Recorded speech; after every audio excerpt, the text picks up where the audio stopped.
Good day. My name is John Navira. I'm a qualified banking practitioner and researcher.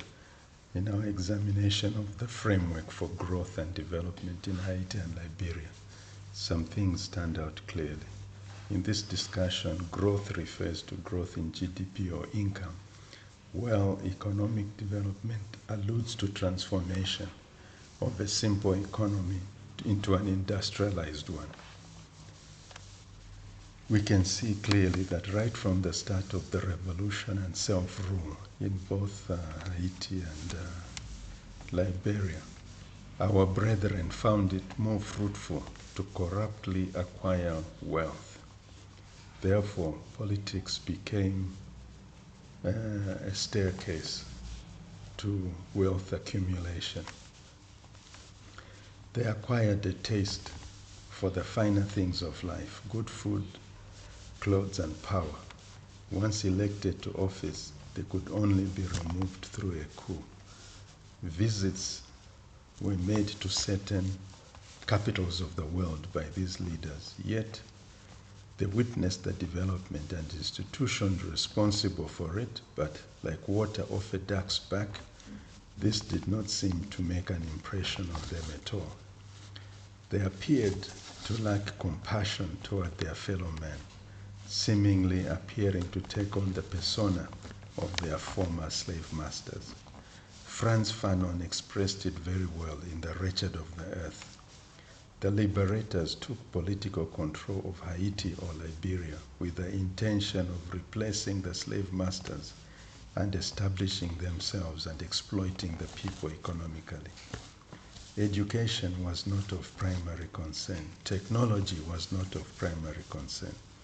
In the case of Haiti, the government was too honest and worked diligently to repay what they could not afford, thereby condemning the economy to penury.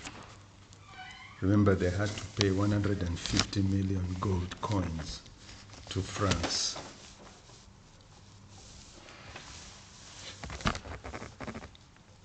Their religious adherence to contract is a reflection of their enslavement without a contract.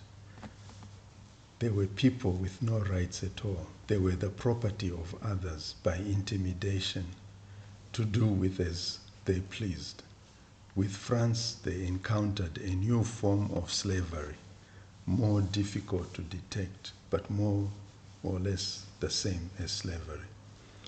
Institutions were not developed, which were necessary for economic development. Property rights, intellectual property rights, patents, utilities, local government, financial market and institutions, education, banking, markets in general were all absent. Infrastructure generally was not well developed, as we have seen in the case of Haiti and Liberia. In our next video, we want to examine the occult side of the slave master or colonized and the colonialist nexus. Why? Because we want to understand why is it that our brethren were not able to make that transition. They were not able to work around their problems. What is it that prevented them from waking up, as it were? Thereafter, we will examine an avenue through which they could have financed development.